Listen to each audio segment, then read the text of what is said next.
ஏங்க, நாளைக்கு என் பர்த்டேக்கு எல்லா ஏற்பாடும் பண்ணிட்டீங்களா? எல்லாம் பண்ணியாச்சு கோகிலா. மண்டபம்லாம் சொல்லிட்டீங்களா? அட்வான்ஸ் கொடுத்தாச்சா? நாளைக்கு ஈவினிங் பர்த்டே பார்ட்டி, எதுவும் சொதப்பிடாதீங்க.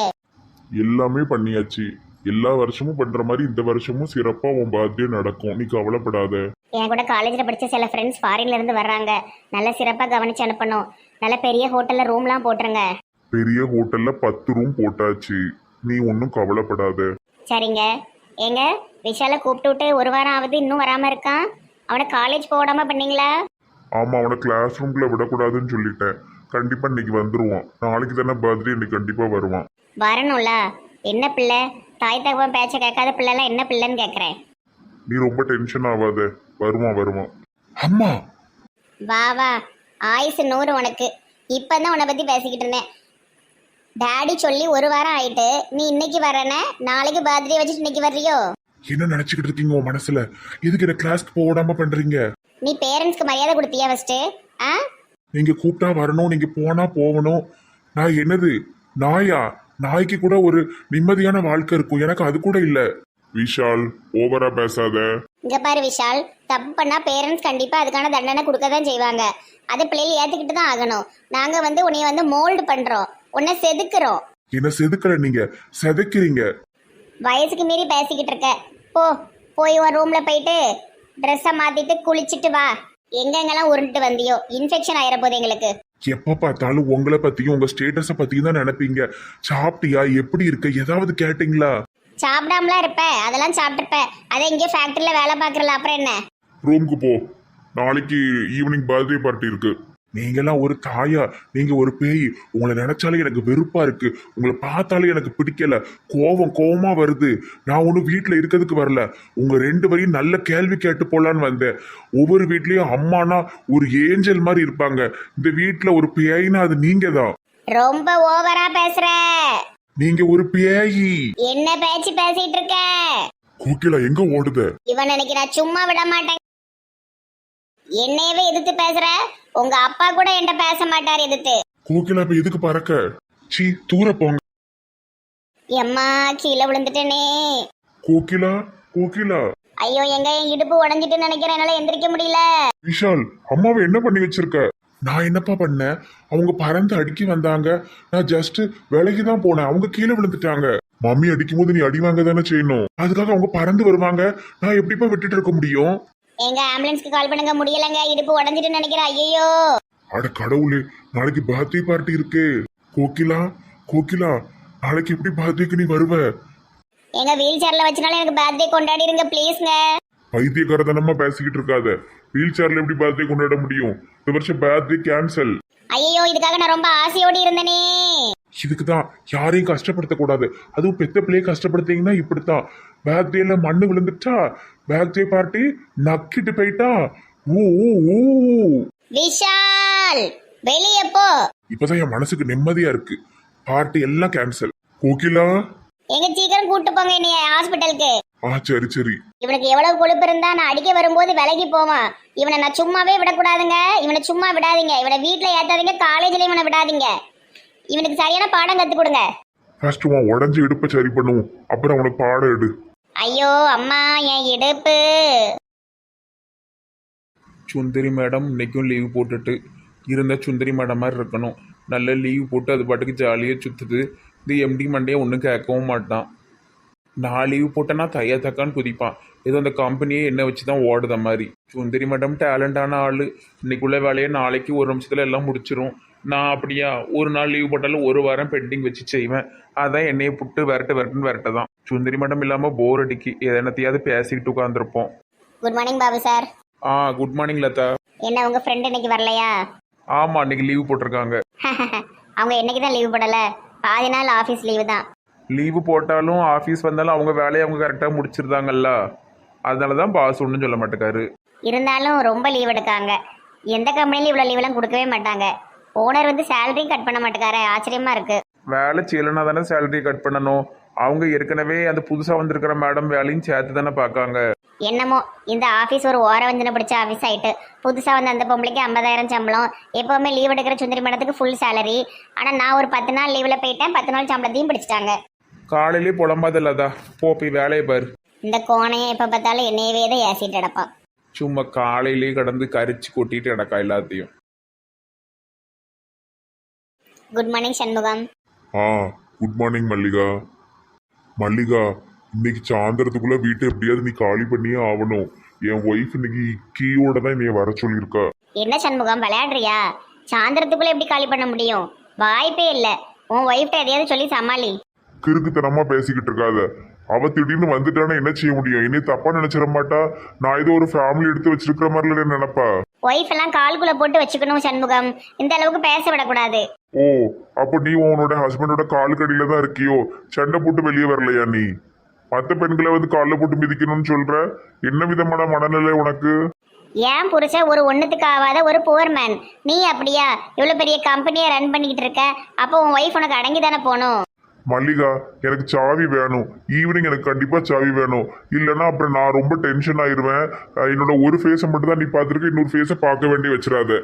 நான் கஷ்டப்படுறேன்னு சொல்லி என்னை இப்படிலாம் பண்றியா சண்முகம்? பழைய சண்முகமே இல்லையே நீ. ப்ளீஸ் மல்லிகா, புரிஞ்சுக்கோ. நீ வந்து உன்னுடைய வீட்டுக்கு போ, உன் ஹஸ்பண்ட பேசு, சமாதானம் ஆகு. நீ பேச வேண்டாம். அவரே கண்டிப்பா உன்கிட்ட மன்னிப்பு கேட்க தான் செய்வாரு. கொஞ்ச நாள் அங்க இருந்துட்டு அப்புறமா கூட ஒரு வீடு தேடிக்கிடலாம். இல்ல நானே ஒரு வீடு பாக்குறேன். எனக்கு டைம் வேணும். நான் இன்னைக்கு ஈவினிங் கூட நான் சாவியை கொடுத்தே ஆகணும். உடனே எல்லாம் இப்போ எந்த வீடுமே கிடைக்காது. அதனால நீ உன்னோட வீட்டுக்கே போ. போயிட்டு அதுக்கப்புறமா ஒரு 1 வீக்ல நான் உனக்கு ஒரு வேற வீடு ரெடி பண்ணி தரேன். அது வரைக்கும் அங்க இருந்துக்கோ. உன் வீட்லயே இரு. ரொம்ப தப்பு சண்முகம். இதுக்கு பேர் என்ன தெரியுமா? நம்பிக்கை துரோகம், முதுகுல குத்துறது. என்னோட சூழ்நிலையை புரிஞ்சுக்கவே மாட்டுக்க மல்லிகா. எப்பவுமே நீ ரொம்ப செல்ஃபிஷா பேசிக்கிட்டு இருக்க. எப்பப்பா இப்ப என்ன பண்ணணும்? வீட்டை காலி பண்ணணும் அப்படித்தானே? சரி, அந்த பழைய ஓலை குடிசைக்கு, அந்த ஓட்டை குடிசைக்கு நான் போய் தொலைகிறேன். ஆனா 1 வீக்ல எனக்கு வேற வீடு கண்டிப்பா ரெடி பண்ணி கொடுக்கணும். 1 வீக்ல நான் வேற வீடு ரெடி பண்றேன். அந்த வீட்டுக்கு அட்வான்ஸ் வாடகை எல்லாமே பாத்துக்கோ சண்முகம். இப்படி சொன்னா எப்படி மல்லிகா? நீ வேலைக்கு போற, சம்பாதிக்கிற, நீ தானே உன் லைஃபை பார்த்துக்கணும். நான் உன்னோட பழைய ஃப்ரெண்டுங்கிறதுக்காக எல்லாமே நான் பண்ண முடியாது. அதனால இந்த 1 மாசம் வேணா நான் வீடு வந்து அட்வான்ஸ் கொடுத்து ரெடி பண்ணி தாரேன். மந்த்லி நீ தான் வாடகை கொடுக்கணும். நான் சொல்லிட்டேன், என் மேல வருத்தப்பட்டுக்கிடாத. நீ ரொம்ப மாறிட்ட சண்முகம். சரி, நான் போய் என் வேலையை பாக்குறேன்.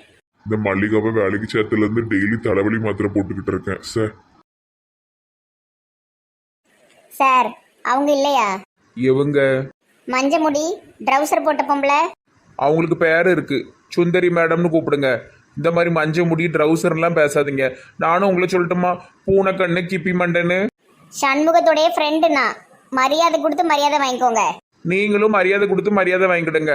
அவங்கள எதுக்கு நீங்க மஞ்ச முடி ட்ரௌசர்னு சொல்லுதீங்க?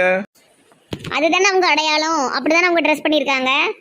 அப்ப நானும் உங்க அடையாளத்தை தான் சொன்னேன். கிப்பி மண்டை பூனைக்கண்ணு. லேடிஸை பாடி ஷேம் பண்றீங்களே, உங்களுக்கு வெக்கமா இல்ல? சி, அப்ப அவங்க யாரு? லேடிஸ் இல்லாம அவங்க ஆம்பளை பையனா? அவங்கள நீங்க இப்படி சொல்லலாமா? தேவையில்லாம பேசாதீங்க. கூபு. கூபுவா? என்னது கூபு? உங்க பேரு? ஓஹோ, பாபுங்கிற பேரை கூபுங்கியா? அப்ப மல்லிகாங்கிற பேரை நுள்ளிகான்னு சொல்லுதேன். என்ன வேணும் நுள்ளிகா? நுள்ளிகாவா? என் பேரு மல்லிகா. Call me Mallika ma'am. நீங்களும் கால்மி பாபு சார். அப்பப்பா, இந்த ஆளோட பெரிய வேதனையா போச்சு. பெரியவரே, இங்க இருந்த அந்த சுந்தரி மேடம் எங்க? இங்க இருங்க மேடம். உங்களோட எனக்கு வயசு கம்மி. உங்களோட எனக்கு 10-15 வயசு கம்மி. எனக்கு 2 வயசுல சின்ன குழந்தை தான் இருக்கு. வயசான ஆளுன்னு கூப்பிட்டுட்டு இருக்கீங்களோ? ஒழுங்கா பார்த்து பேசுங்க, பத்துக்கிடுங்க. நான் உங்களை பாட்டியம்மான்னு கூப்பிடவா? எப்பா, என்ன சண்டைக்கு வராரு? எங்க இருக்காங்க? இங்க இல்ல மேடம். லஞ்ச் பிரேக் எதுவும் போயிட்டாங்களா? காலையில லஞ்ச் சாப்பிடுவாங்களோ? அவங்க இன்னைக்கு லீவு. எப்ப பார்த்தாலும் இந்த பொம்பளை லீவ் போட்டுக்கிட்டே இருக்கு. எரிச்சலா இருக்கு. நீங்க தான் ஆபீஸ்க்கு வந்து 1 மாசம் ஆயிட்டுல. உங்க வேலையை நீங்க பாருங்க. இந்த ஆள் வேற சிடுச்சிடுன்னு விழுதான். அந்த பொம்பளை வேற இன்னைக்கு லீவு. அன்னைக்கு எப்படி வேலை செய்ய போறேன்னு தெரியலையே. சும்மாவே சண்முகம் என் மேல ரொம்ப கோவத்துல இருக்கான். ஐயோ, இன்னைக்கு வசமா மாட்டிக்கிட்டேன். இதுக்கடையில சாதனம் வீட்டை வேற போய் காலி பண்ணணும். இன்னைக்கு பெரிய பஞ்சாயத்தாயிரும் போல தெரியுதே. சே, இந்த சூர்யா ஆனவுனா லெட்டர் எழுதி கையில் போட்டு ஓடிடுறாரு. என்ன மனுஷன் இவரு? வீட்டில் 1008 பிரச்சனைல ஏன் பிரச்சனை ஒன்று 1001வது பிரச்சனை. ஆத்தங்கரையில் உட்காந்து அப்படி என்னத்தை தான் பேசி கழிக்கணும்? சாப்பிட்டியாம் பாரு, அதுக்கப்புறமா கடைக்கு போனியாம் பாரு, தண்ணி குடிச்சியாம் பாரு. இது என்ன கேள்வினே எனக்கு புரியலை. ஒருவேளை சூர்யா மெண்டலாக இருப்பாரோ? ஏய், கடைக்கு போகணும், என் கூட துணைக்கு வா. கடைக்கிறதுக்கு நான் துணைக்கு வரணும், போக வேண்டியதானே? அம்மா மண்டையில இருந்த கட்டி எங்க ஆறிட்டோ? ஆமா, நல்லா ஆறிட்டு. எப்படி அதுக்குள்ள ஆயிடுச்சு சார்? எனக்கு ஆறிட்டுன்னு நீ கவலைப்படுத்தியோ? இல்லை அதுக்குள்ள ஆறிட்டு பரவாயில்லையேன்னு சந்தோஷப்பட்டேன் அத்தை பாட்டி. சரி வா அப்படியே கடைக்கு போயிட்டு வருவோம். முட்டை தானே வாங்கணும். கில்லுட்டி அங்க இந்த ஆத்தங்கரையை தாண்டி போனா அங்க ஒரு வீட்டுல தேங்காய் வந்து கம்மியான விலையில விற்காவலாம். நம்ம கடையில் ஒரு தேங்காய் 40-45 போகுதுல, அவங்க 1 கிலோ தேங்காவே 60 ரூபாய்க்கு தரவலாம். கெட்டு போன தேங்காவா? ஓ மோர கெட்டு போன தேங்காவை வச்சு நான் என்ன செய்ய?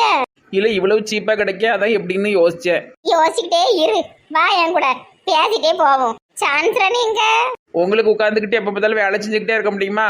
அங்கே எங்கேயாவது நிப்பா. சரி சரி நிக்கட்டும். என்ன சூர்யா ஒயாம கூப்பிட்டு அடக்கிங்க? லவ் பண்ற பொண்ணை பேசுறதுக்கு கூப்பிடக்கூடாதா? ஏற்கனவே வீட்டில் ஏகப்பட்ட பிரச்சனை தெரியுமா? எனக்கு அதே பாதி மண்டுக்குள்ளே ஓடிட்டு இருக்கு. நீங்கள் வேற ஒயாம கூப்பிடுதீங்க. வாழ்க்கையில பிரச்சனை எல்லாம் வரதான் செய்யும். நீ உட்காரு. ஐயா எந்திரிக்க சூர்யா, என்னது இது ஆனவுனா டொபக்கடின்னு கிளம்ப மாதிரி வந்து படிக்கீங்க. நீ லூசு, பேசாம இரு. இதெல்லாம் பாசம். என்ன பாசம்? தலைவணி இல்லையாக்கும்? ஏன் மாடியில் தான் படுக்கணுமாக்கும்? இதுதான் காதல். சாப்பிட்டியா? தண்ணி குடிச்சியா? இது கேட்கறதுக்கு தான் நீ அங்க இருந்துங்க வர வைக்கிறது, அப்புறமா ஓடிடுவாரு. இதெல்லாம் ஒரு கேள்வியா? வேற என்ன பண்ணணும்? வேறெல்லாம் ஒன்றும் பண்ண வேண்டாம். பேசாம வாய் கை காலெல்லாம் வச்சுக்கிட்டு இருங்க. யோ அத்தை பாட்டி, இந்த தேங்காவை வாங்க இப்படி ஆறு பாலம் மேடெல்லாம் கடந்து போனமாக்கும். நம்ம மொட்டை தத்தா கடையிலேயே ஒரு 40 வரைக்கும் தேங்காய் வாங்கியிருக்க வேண்டியதானே? பேசாம வா. மது இன்னைக்கு தேங்காய் சோறு கேட்டிருக்கா. அவளுக்கு மட்டுமா கிண்ட முடியும்? எல்லாத்துக்கும் கிண்டணும்ல, அதுக்கு தேங்காய் நிறைய வேணும். அதுக்கு தான் தேங்காய் வாங்க நம்ம போயிட்டு இருக்கோம். தேங்காய் சோறெல்லாம் மனசன் தும்மானா ஒரு பிரியாணி கிரியாணிக்கின்றது. பேசாம வா, இல்லைன்னா தண்ணியில தள்ளி விட்டுருவேன். நீங்க செஞ்சாலும் செய்வீங்க தாயி. உன்னை எதுக்கு கூட்டு வரேன்னு நினைக்க? தேங்காவை தூக்குறதுக்கு தான். ஐயோ அங்க தூரத்துல சான்ஸ்ராணியும் சூர்யாவும் உட்கார்ந்துருக்காவுல. இந்த கிளவி பார்த்தா என்ன ஆகும்? இந்த கிளவியை தள்ளி விட்டு கண்ணாடியை கீழே உள்ள வச்சிடணும். செம்மா ஐயோ அத்தை பாட்டி வந்துகிட்டு இருக்கு. எந்திரிச்சு ஓடுங்க, எந்திரிச்சு ஓடுங்க. அத்தை பாட்டியவே நினைச்சுக்கிட்டு இருக்க, அதான் உன் மனசுல அப்படி தோணுது. செட்டி என் கண்ணாடி எங்கன்னு பாரு. ஐயோ கிளவி தடவி தடவி கண்ணாடி எடுத்துடக்கூடாத. கண்ணாடியை காணும். நீங்க அப்படியே வாங்க, நான் உங்களுக்கு வழி சொல்லுதேன். வாங்க நம்ம அப்படியே போயிருவோம். யோ சூர்யா எந்திரியா. இப்ப காதல் ஜோடிகளே, உங்க காதலை வேற எங்கேயாவது பண்ணுங்க. கிளவி எந்திரிக்க போது கண்ணாடியை கேட்கும், எந்திரிங்க. ஐயோ மைனி, நீங்க எங்க வந்தீங்க? அடுத்தவங்க லவ் பண்றது வந்து பாக்கீங்களா? இதெல்லாம் மேனஸே இல்ல மைனி. ஆமா எனக்கு ரொம்ப ஆசைதான். எந்திரியா, பின்னாடி உங்க பெரியம்மா கடக்கு கீழே விழுந்து கிடக்கு. ஐயோ பெரியம்மாக்கு என்னாச்சு? ஐயோ பேசாதையா, அது கண்ணுதான் தெரியாது, காது நல்லா கேட்கும், பேசாத. செட்டி யார்கிட்ட பேசிட்டு இருக்க? செட்டி என் கண்ணாடி கிடைச்சதா? ஆமா நீ யார்கிட்ட பேசிட்டு இருக்க? நீ பயப்படாத, உங்களுக்கு கண்ணு தெரியல, ஒளிஞ்சுக்கிடாத. பயமா இருக்கு பயமா இருக்கு. அந்த பக்கத்து ஊர்ல ஏதோ 2 பேரும் காதலிக்காவலாம், அதங்க உட்காந்து பேசிக்கிட்டு இருக்காவோ. சி கருமோ, காத்தங்கரையில தான் உட்காந்து காதலிப்பாங்களோ? சி இங்கதான் எல்லாம் காலை கடனை முடிச்சிட்டு கழுவிட்டு போவாங்க. இந்த நாத்தத்துக்குள்ள காதல் எப்படிதான் வருதோ? காதல் எங்கனாலும் வரும். நாத்தமா இருந்தேன வாசமா இருந்தேன. வாங்க போவோம். என் கண்ணாடி கண்ணாடியை காணும், நீங்க சீக்கிரம் வாங்க. என் கண்ணாடி இல்லாம வர முடியாது. 2000 ரூபாய் கண்ணாடி. நான் சொல்லணுமோ? ஓடுங்கன்னு நான் சொல்லணுமோ? அது வரைக்கும் என் வாயை பார்த்துக்கிட்டு நிப்பீங்களோ? சாரி மைனி. சரியான மங்கு நீங்க ரெண்டும். ஒரு 1ஆம் கிளாஸ் படிக்கிற பிள்ளை கூட ஒளிஞ்சு விளையாடுறதா அழகா செய்யுது. இதுவும் 2 நின்னுகிட்டே இருக்கு. யாரு நிக்கா? அந்த 2 காதல் ஜோடியும் விரட்டிக்கிட்டு இருக்கேன். கல்லு கொண்டாடி. அட கொலகார கிளவி, கல்ல கொண்டு எது கடிக்கணும்? அம்மா அப்பா பார்த்து கல்யாணம் பண்ணி வைப்பாவோ? இது உனக்கு என்ன காதல் வண்டி கிடக்கு? இந்த மாதிரி அளவுல கல்ல கொண்டு அடிச்சிடணும். ஆத்தாடி, இந்தாங்க கண்ணாடி கடிச்சிட்டு போடுங்க. எப்பாடி கண்ணாடி வந்ததான் உயிர் வருது. சரி வாங்க போவோம் தேங்காய் வாங்கிறதுக்கு. எப்படி இன்னைக்கு நான் கூட வர போய் 2 பேரும் தப்பிச்சுட்டாவோ? இல்லைன்னா அந்த கிளவி இன்னைக்கு கல்ல கொண்டே அடிச்சு 2 பேரையும் கொண்டிருக்கும்.